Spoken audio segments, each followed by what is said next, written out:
Manever I say ma PENDREAM TV. PENDREAM TV there, I see them yopo. You are once again welcome to PENDREAM TV, the only channel that brings you the best and latest updates in politics. If you are new here, please don't forget to subscribe to the channel, hit the notification bell, like and also share to other members to watch as well. You can equally leave a comment at the comment section after watching or send us a voice note on our WhatsApp number, which is 0277-128-777. Thank you. Today I want you to join me listening to what we have for you, and it's all about politics as usual. Yes, it's all about politics. And without time wasting, I would like you to join me straight forward to the studio. Thank you. I heard about this press conference yesterday, and I decided to watch it live. And quite frankly, I felt extremely sad for the Chief Justice. Because what she succeeded in doing was to invite the press, which put the cameras on her, and then she declared that she's completely unfit to be Chief Justice of Ghana. That's what happened yesterday. You understand? First and foremost, her conduct is prejudicial and contemptuous of the process that she's part of. And I would have expected the Chief Justice to know better than what was exhibited yesterday. If she was sitting in court as a judge of the Supreme Court, as Chief Justice, whatever, as a justice, and somebody made statements which prejudge the outcome of the proceedings, what would have been her attitude? We have to be clear that there are two types of contempts. Contempt in facie cura and contempt ex facie cura. The most important ingredient is actions or comments likely to prejudice the outcome of the matter which is under consideration. It is contempt in facie cura when the comments are made in the presence of the court. Comments or actions are in the presence of the court. And it is contempt ex facie cura when it happens outside the view of the court. And what she did yesterday clearly amounts to prejudice, an attempt to prejudice the outcome of the court, of the proceedings of this inquisition, as some lawyers have described it. Now, for me, one of the most important points that she makes at this press conference has to do with the choice of venue for hearing the case. And you would wonder why that is the most important point for me. Judges, even in the lower courts, are human beings. All judges are human beings. They come with all kinds of biases and prejudice.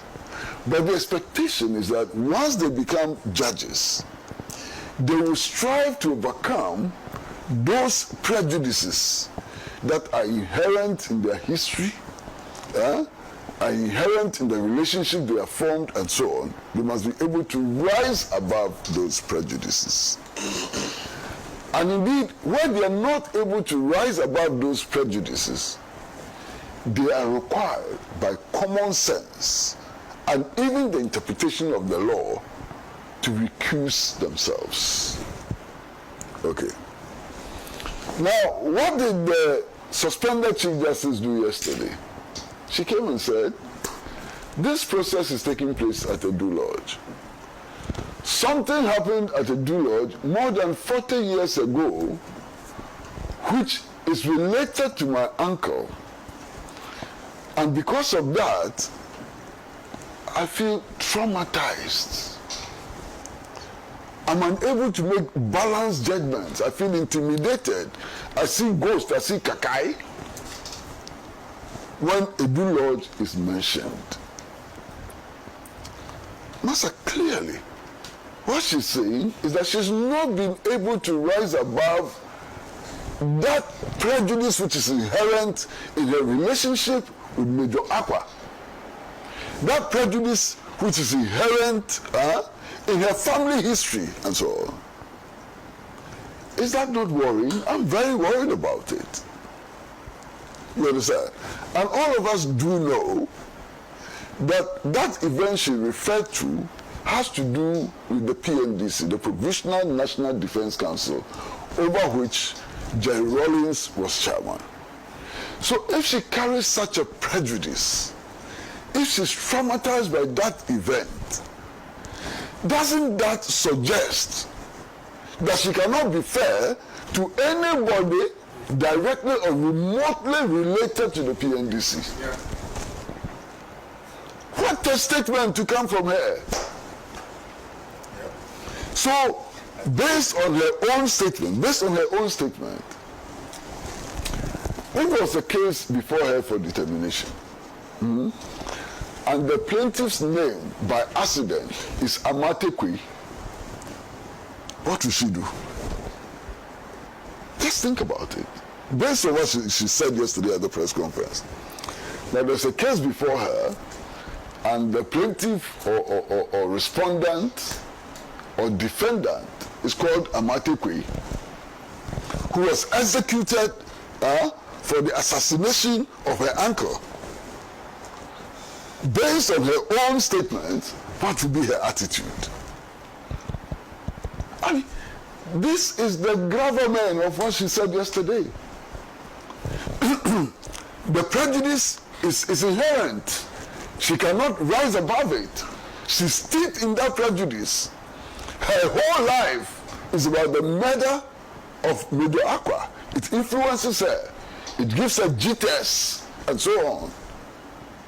Clearly, the statement she made yesterday is that she's unqualified to be Chief Justice because she cannot rise above her prejudice.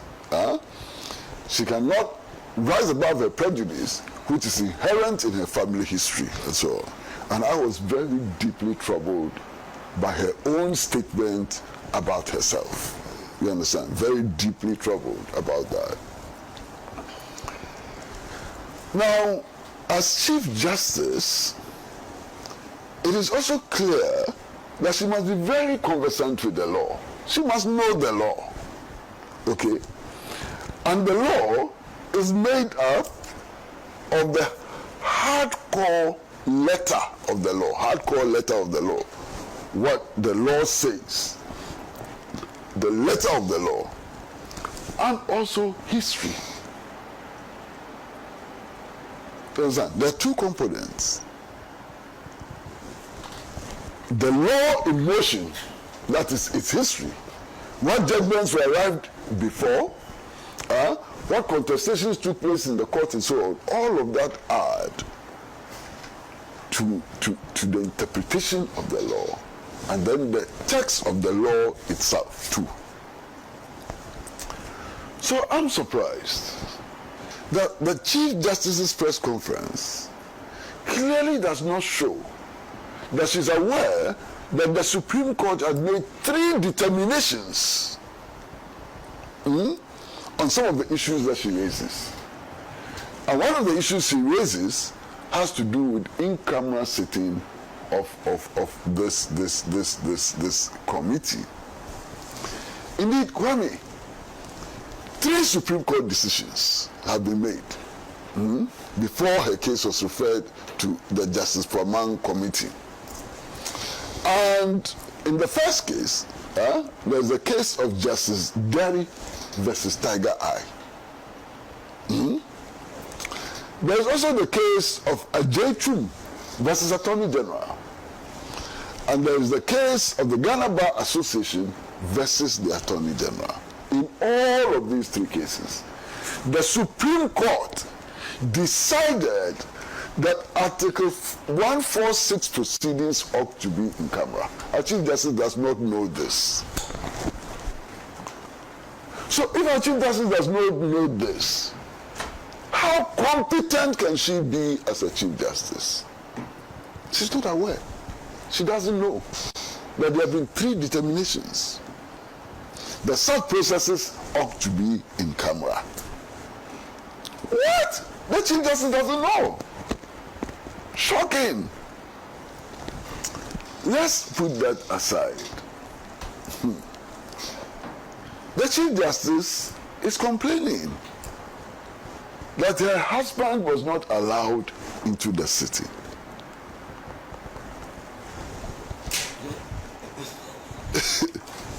She said that her husband was not allowed into the city, so she's angry. So there's a conspiracy against her.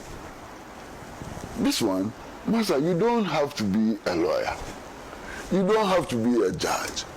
You just have to be somebody who understands English small, not plenty, small.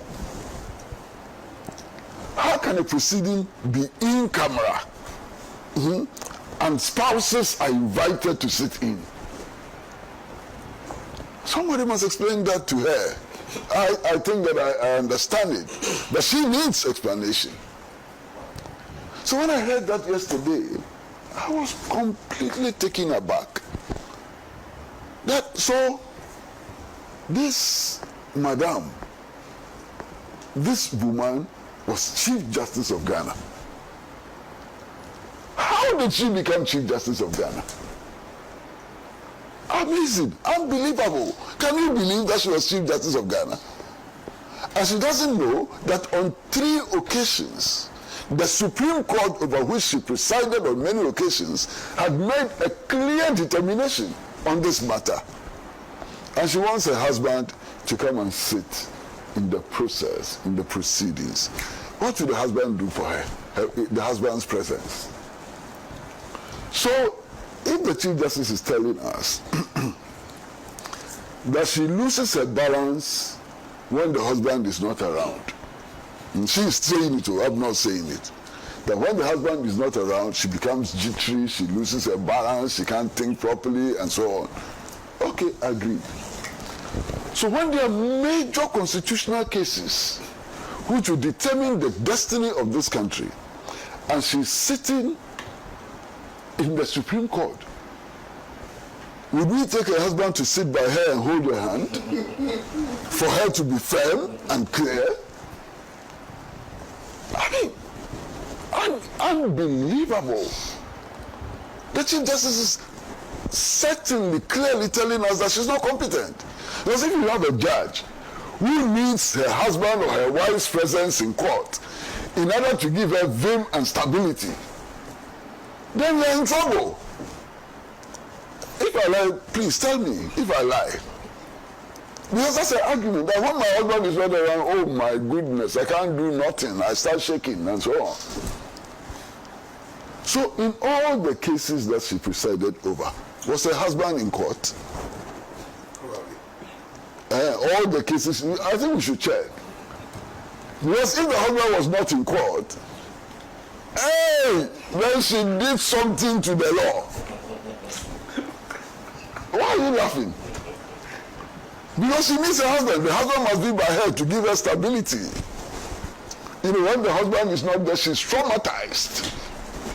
So when she's sitting in the Supreme Court and making decisions and her husband is not there, she's traumatized. And she will use that trauma to give you a judgment.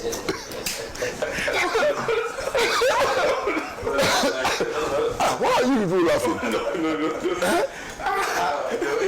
No, I'm very serious. No, it's a good analysis. No, I am very serious. No. Some people's cases. This one, it is. You are presiding over people's destiny. You are presiding over people's destiny. You have the power. You actually, Uncle, you actually have the power to order that people should be killed. When you sit as Chief Justice and you sit in the Supreme Court, you have the power. You play God. You can actually play God. Yeah. Decide who should be killed and who should not be killed.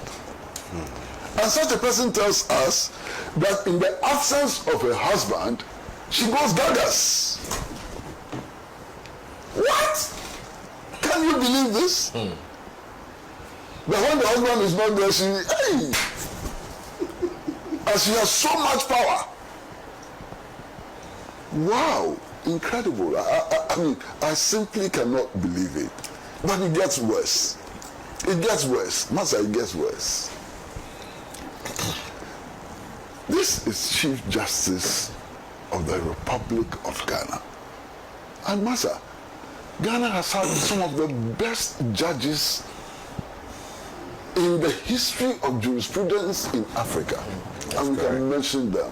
Prominent justice, Olenu, mention them, Akufo-Addo, and so on.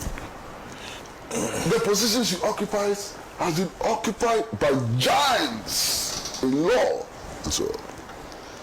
And that is how we should judge our justices of the Supreme Court, especially the chief amongst them. I'm a lay person. I didn't go to law school. I don't have any law qualification, Master. But I know, just from reading the Constitution, you don't have to be a lawyer to understand this, that when it comes to the enforcement of fundamental human rights, original jurisdiction is vested in the High Court and not the Supreme Court. Me, I know that.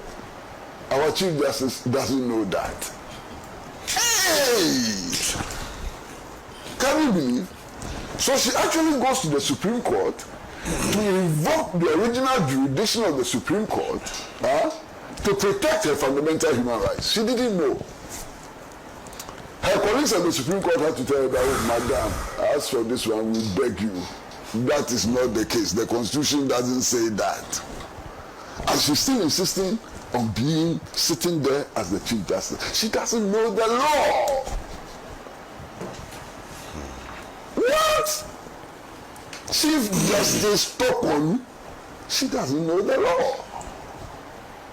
Unbelievable. Then, in her press conference, she says something else which is completely shocking. And it should be shocking for us. That the committee did not allow one of the petitioners, I think he's called Daniel Ofori, to testify. Wow.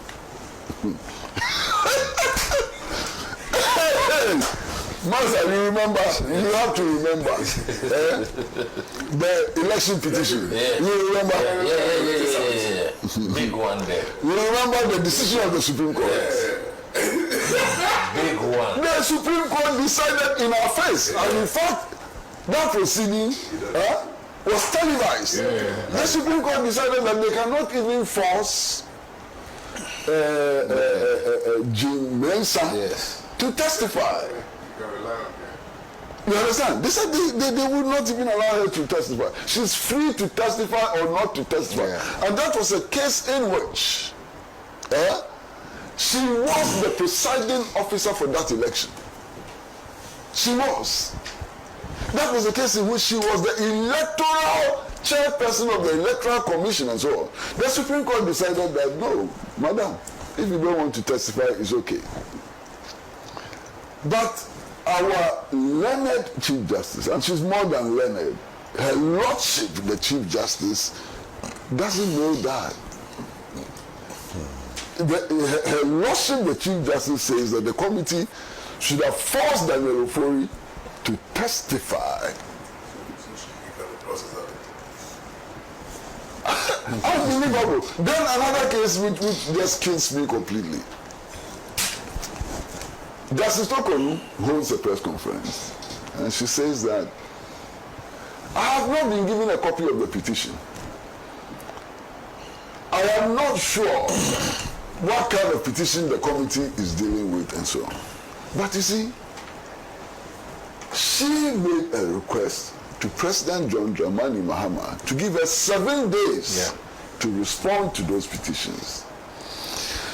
President John Dramani Mahama gave her 10 days, 3 more days, to respond to the petitions. And she did indeed respond to the petitions. True or false? Exactly. Okay. So, how could she have responded to petitions that she didn't know the contents of which she didn't know. How could she have responded to those petitions? Then this matter comes up and she says, oh, yes, I've responded to the petitions, which means that she has the petitions, okay? I've responded to the petitions. But I am not sure that the petitions I responded to are the petitions which were given to the committee. Oh, madam, please. Master, it is not possible, and I'm saying this, it is not possible for the committee to have a set of petitions which are different from the petitions that she responded to. You know what? Because the inquisitorial process, okay, ultimately, what will lead to the determination of the case, the petition against her, is not the petition. It is the evidence which will be adduced, and the rebuttal of the evidence or the confirmation of the evidence. That is what ultimately will lead to decisions being made. I hope you understand that, okay? So, if the petition she responded to accuses her of constitutional violation, and the petition before the committee accuses her of theft, it becomes so obvious. Yeah. Because the evidence which will be left will be evidence on theft and not constitutional violation. Yes. So it becomes so obvious. You don't need ChatGPT or whatever, to understand this common thing. Even those of us who are not lawyers, we understand. But unfortunately, she doesn't understand. She thinks that it is possible to have a set of petitions, sent to the president, and the president somehow will send another set of petitions to the committee. I mean, what an insult to the president. Can you imagine that this woman, this Chief Justice actually believes that she's dealing with a president who can be so dishonest as to give her a set of petitions to answer and send a different set of petitions to the committee? I mean, I can't believe it. She is demanding fairness, but she cannot even be fair to the president. She's actually calling the president a crook. Yeah. She's calling the president a crook. On what basis? No basis. She's calling the integrity of the president into question. She's actually calling the integrity, even by extension, of the whole Council of State into question without a basis. She's calling the integrity of a committee, constitutional committee, chaired by her colleague. Justice Former is her colleague.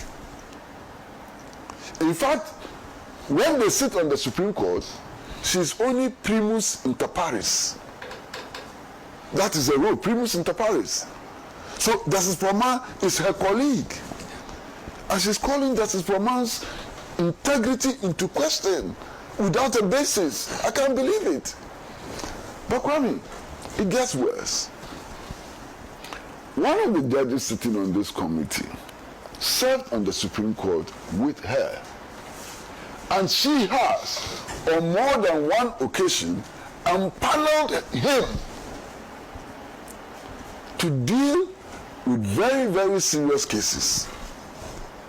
So when she was empaneling that judge, what did she think of that judge? When she was empaneling that judge, what did she think of that judge? I mean, you were the Chief Justice. You know, I mean, unbelievable. Completely unbelievable. I can't understand it. What is this? And then she makes another argument. I wish I had a copy of the Constitution with me. That one of the petitioners, which appears to be an organization, doesn't exist. That's the argument. It says the petitioner doesn't exist.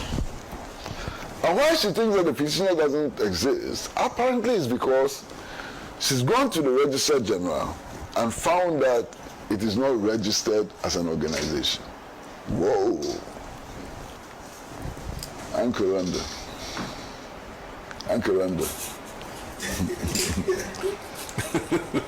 If you read the 1992 Constitution, if you read the portions on freedom of association, it does not require registration as authentication of existence. Yes, if you are registering a company to do business and so on, that's fine. But the four of us sitting on this table can decide to act together as citizens without registering. And there is no law against that. When you read the provisions of the 1992 Constitution, the freedom of association. So if the four of us agree that tomorrow morning we hold a press conference on how to cook banana, nothing can stop our acting together as a group by any name, for as long as the four of us agree to act in that manner. Indeed, the only restraining thing, and even that is inferior to the constitutional provision, is the public order law. Because the public order law requires of us, if we want to act together, in public manifestations to notify the police, to give them notice and so on. But even that law is inferior to the provisions of the Constitution. And I've argued that the public order law needs to be challenged and repealed because it's unconstitutional. Because the Constitution grants unfettered right to citizens to protest, to demonstrate, to hold processions and so on. The public order law introduces fetters to that right. So I insist that it can be challenged. I don't have the means to challenge it, but I insist that it can be challenged.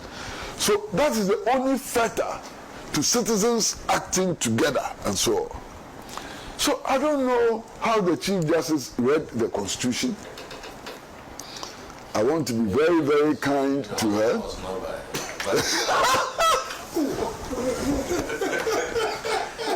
But it is possible. It is possible that when she was reading the Constitution, the husband was not by her. Yes, because when the husband leaves her side, the confusion that she encounters is huge. So maybe Tim is right. That when the Chief Justice was reading the constitutional provisions of the freedom of association and so on, the husband perhaps may have, gone out to some friends to choose more. Because he's racist. If the husband were there, I don't think we would have put that in the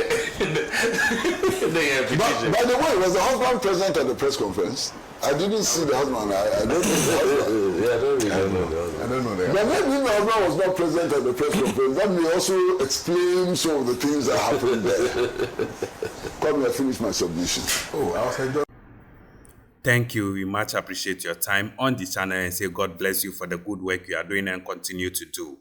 And to all our cherished new viewers, we urge you to subscribe for more videos, like and also share to other friends of yours, other platforms that you belong to as well. Thank you for making time yourself once again. We come your way any moment from now. Just like the page, just like the channel, and you'll be updated anytime from now. We have more in store coming your way. Thank you and stay blessed. Dedi kama mamena PENDREAM TV ase. Na so far so good. Say open online portal e wo Ghana. Ah nipa share, nipa follow, nipa comment here. To my best of knowledge, without any biases, PENDREAM TV.